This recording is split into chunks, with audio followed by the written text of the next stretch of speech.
Welcome to Language During Mealtime. Certified speech-language pathologist and children's book author Becca Eisenberg brings you creative professionals from the language learning and children's education field. With these ideas, parents can help their children with special needs improve language and reading abilities.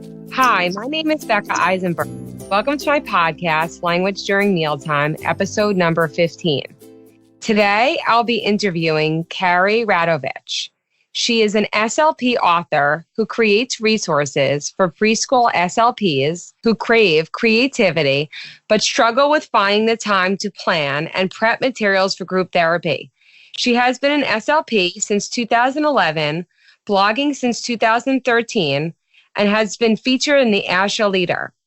Through Instagram and her website, rockchalkspeechtalk.com, Kari regularly serves nearly 5,000 SLPs with easy and practical therapy ideas, utilizing books, toys, and low, no prep printable materials.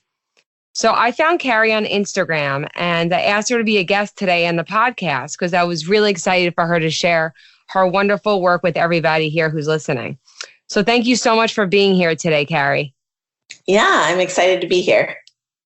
So I just have some questions for you. So I love your website and I love all your materials. I just wanted to know what came first. Was it the store, the Teachers Pay Teachers store, or was it your website? It was actually my Teachers Pay Teachers store, but just like a few months earlier. So I had started my Teachers Pay Teachers store, I think in January of 2013, maybe like the end of January. And then I think my first like official blog post was either sometime in June or July of that year too. So pretty close, but the TPT store came first. So can you just talk about what type of products you have on your Teachers Pay Teachers store, and also how many products do you have now? Yeah, so I think I'm pretty close to 100 right now. Wow. In my store. And so at the beginning, I kind of just had a hodgepodge of a lot of different types of materials. But the last few years, I've mostly been creating book companions and just language activities that are themed, because most preschool SLPs are following like the theme of a preschool classroom that they're serving. And so I've been creating a lot of like themed language materials that are all just like no prep or really minimal prep. So it's stuff that you can just like print and use right away, or print and you might have to like, you know, cut out a few pieces like right at the beginning of your session or something like that. But just things that make it really easy for SLPs to just be able to kind of like grab that one thing, print it and go, and you've got your therapy planned and there's no real extra prep time involved with it. Wow. So, I mean, is all your products, just to kind of give an idea for the audience? So as far as age groups go, I know you said preschool, but I'm also looking at a lot of your products and it could definitely be used with early elementary as well. Yeah. So I gear most of them like specifically towards preschool, but just depending on, you know, what you're working on with a kindergarten student or a first grade student, some of those, you know, materials may be applicable too. So. Wow. So let me just ask you, because you work in a preschool now, right?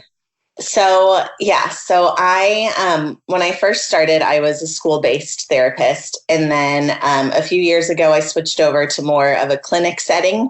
But our clinic is really unique in that it kind of ties in aspects from a lot of different types of settings. So kind of ties in like medical setting and preschool and early intervention and just a few different things. But so we have preschool classrooms there at our clinic. And so I serve kids in some of those classes. And then I also, see preschool students for therapy too.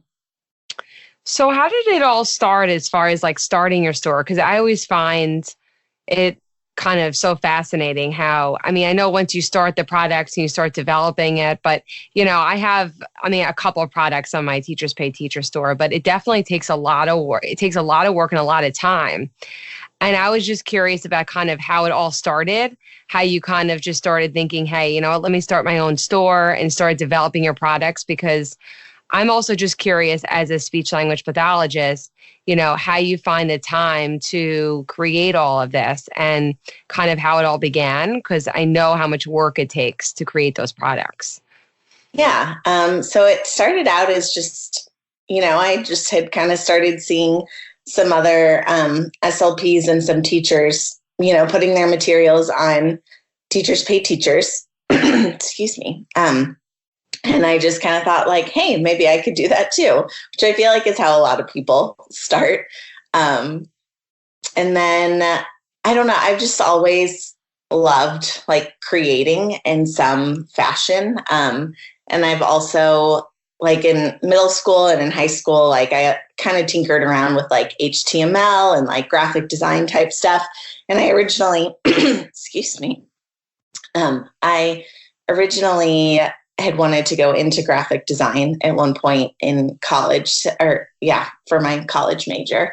And so it wasn't, I feel like, that much of a stretch, because it kind of combined two things that I really loved, speech pathology and, graphic design. And it does definitely take a lot of time, but it's kind of just my like creative outlet. Like it's not like it's a business, but it's also a hobby at the same time, if that makes sense. Yeah. It definitely makes sense. Yeah. Yeah. I just really enjoy doing it. So I don't mind putting in the time for it. Yeah. And you have such beautiful stuff on there. I mean, you could tell how much time it takes and how wonderful the products are. So when you do print it out, what I always do is just laminate everything and then cut it like most speech pathologists, because we all have laminators. I mean, it's like one of those things that anytime anyone ever taken one of my graduate classes, like everyone buys a laminator after, because all I talk about is like how great laminating is. So you must have tons and tons of great stuff to do with your preschoolers. And I was just wondering, not only for speech pathologists, but also for teachers, and then for those parents who are listening at home, just to talk about, from a parent's perspective, what do you have any tips for parents about, what products you think they should start with, and, just about using some of your book companions at home with their children? Yeah, definitely. I would definitely say the book companions for a parent would be a great place to start, because they're books that, you probably already have at home, or something that you can easily grab like from the library or through Amazon or, whatever. But I think the big thing for me would just be, as a parent, your child best, and you kind of know like what learning modality is best for them and what is motivating for them. And so just keeping that in mind when you're doing some of the activities in the book companion. So like, just as an example, a lot of my book companions have like sequencing and retelling pieces to it. So you could take that and say your child is very much like a movement learner, like they need to be up and moving around, and that's just how they learn best. You could take those pieces and hide them around the room and have them go look for a specific one and bring it back to the table where you're at. Or if they're more of a tactile learner and they kind of crave that sensory input, you could hide the pictures in a big sensory bin or a sensory table and have them dig through it to find the right picture. So I think just kind of keeping those things in mind, like just incorporating whatever kind of learning style your child prefers into whatever you're doing to make it really motivating and fun for them.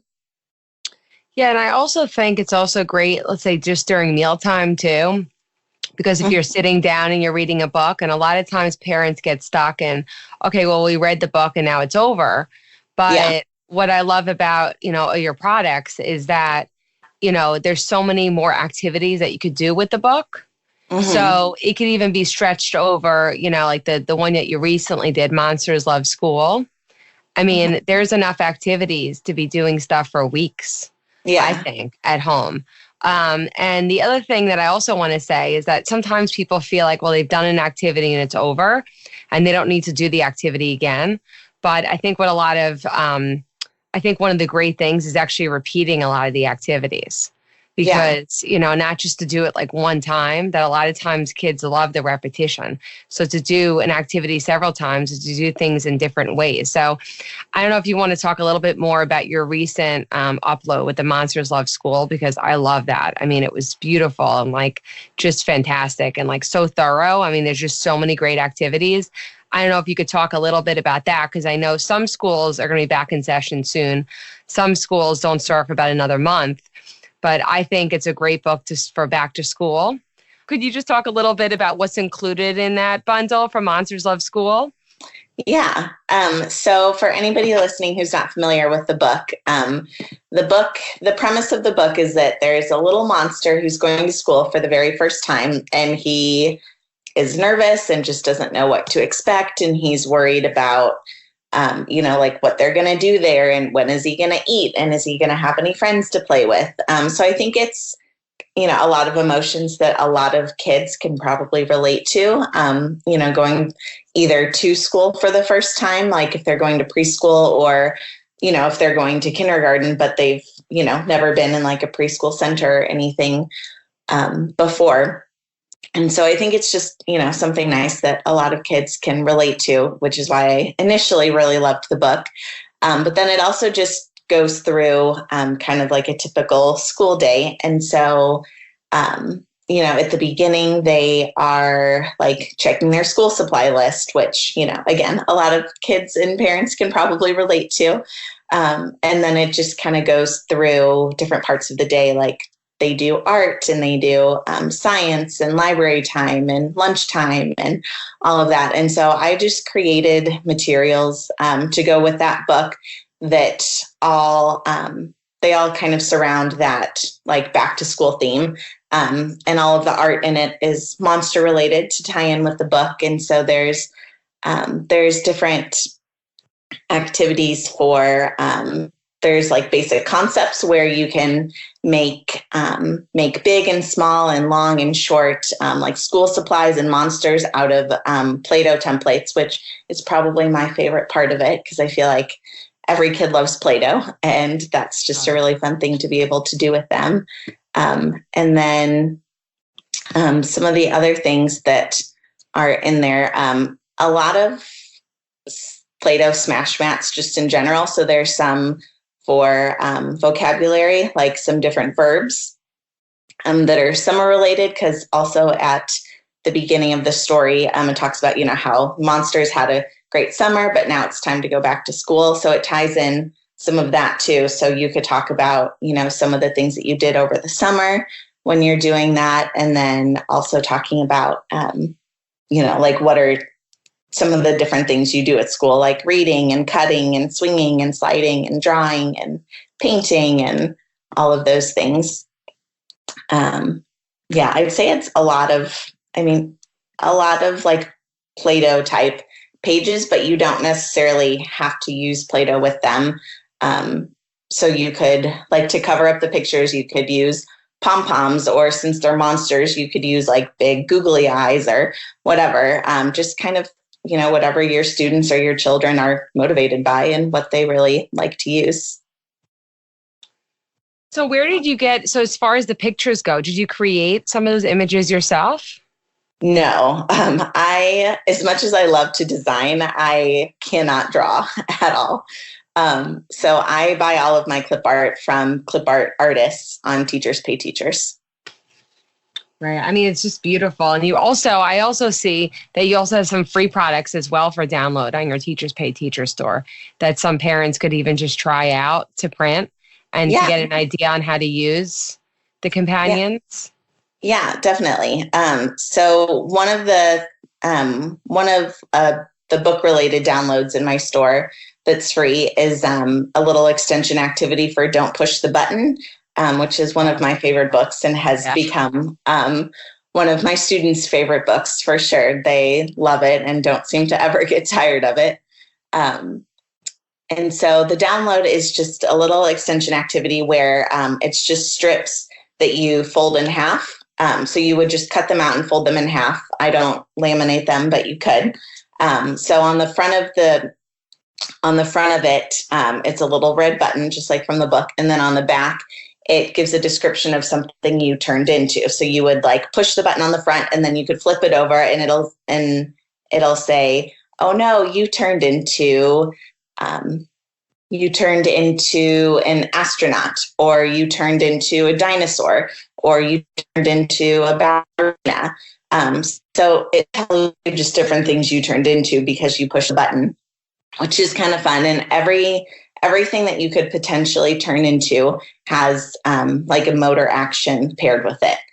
So I really like that for kids who are maybe nonverbal, who are working on some of that motor imitation. And so that's, a way that they can participate with the book. They can imitate your action, or for some other kids, you could see if they can come up with the action and motor plan themselves. Like, oh, if we turned into a ballerina, what would we do?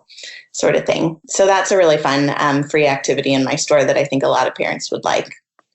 And I also think, just as you said, you mentioned children who are nonverbal or had those communication needs. I mean, I also think that your products are great as like visual prompts for kids and using any AAC, because those are the kids that I work with. And I work with a lot of preschoolers. So I would use your products kind of in conjunction with any sort of augmented communication, which would also be great. Because when you're talking about like, don't push the button, it's a perfect visual prompt to kind of get them to also use their talker in addition to, getting them to verbalize. But it's fantastic. So I just wanted to ask you, like, what's your favorite part of creating your products?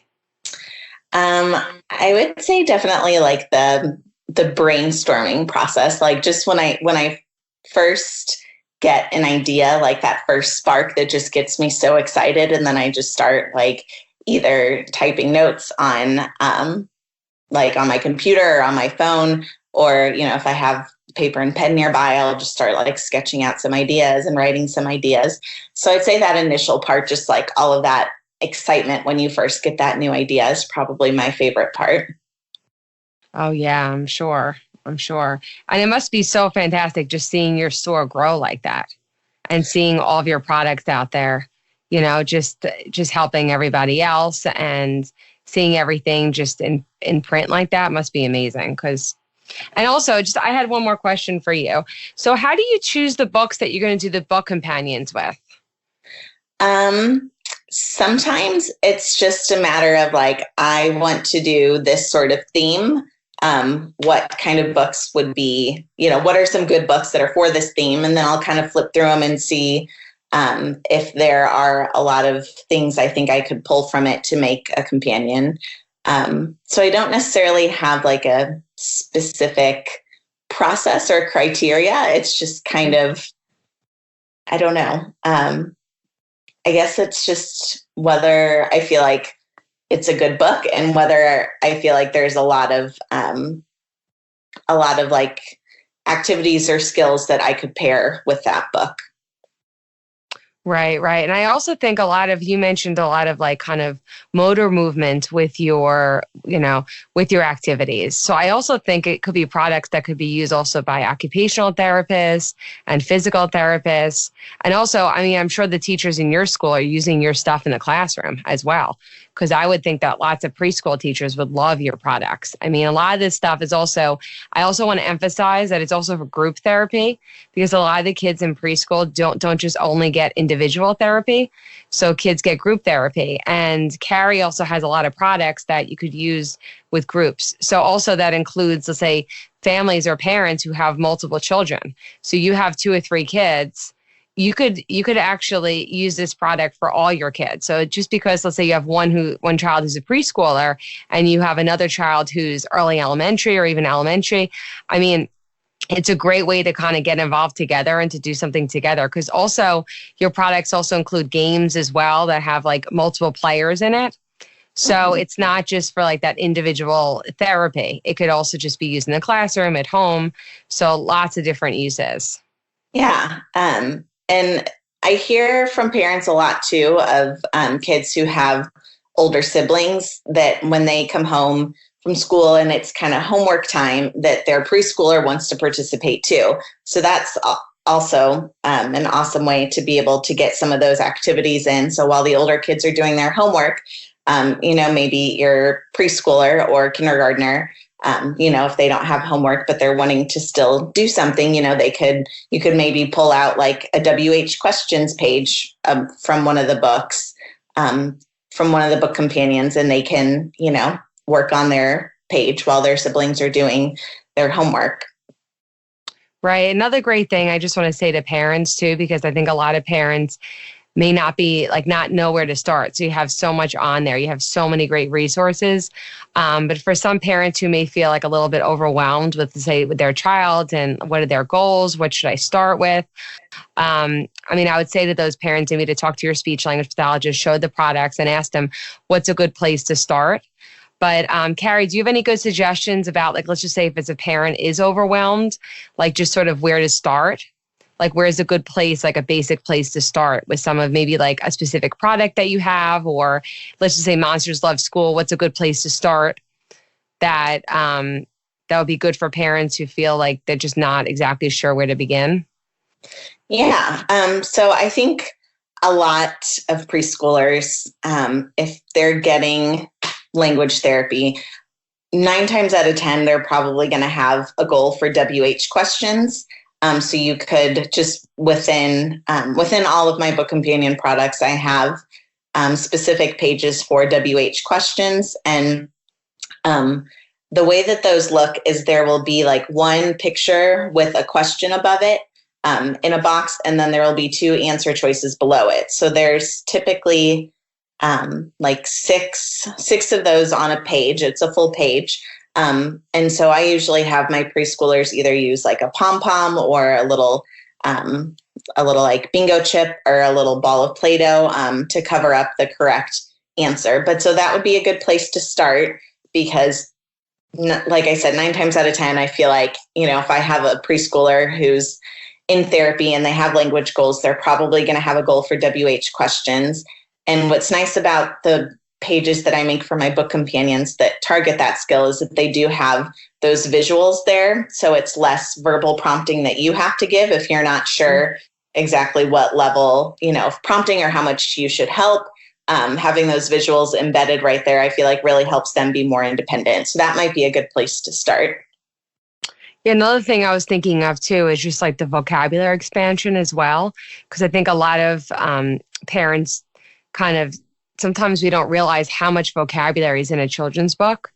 So just by reading the book and also going over some of the vocabulary in your different activities is also another great way to expand vocabulary for a preschooler. And just to also let parents know that it's not for kids just in speech and language therapy, that these are products that I think all preschool children will like. Yeah, so it's not like, oh, you just have to be working on specific goals. I think, answering WH questions, improving vocabulary, any sort of language-based activity is great for, I think, any age child, because it's only going to help augment all that, anything that they're learning in school. But at home, I think through book reading and all these expansion activities, it's just wonderful to kind of add to all that vocabulary and anything else as the language is exploding, of course, during that age. Yeah, definitely. Just to drive home all of those concepts that you've talked about within the book with any kid, for sure. Exactly. So is there anything else that you want to add before we finish up? I don't think so. I feel like we've covered quite a bit. Great. So, well, thank you so much for being here today.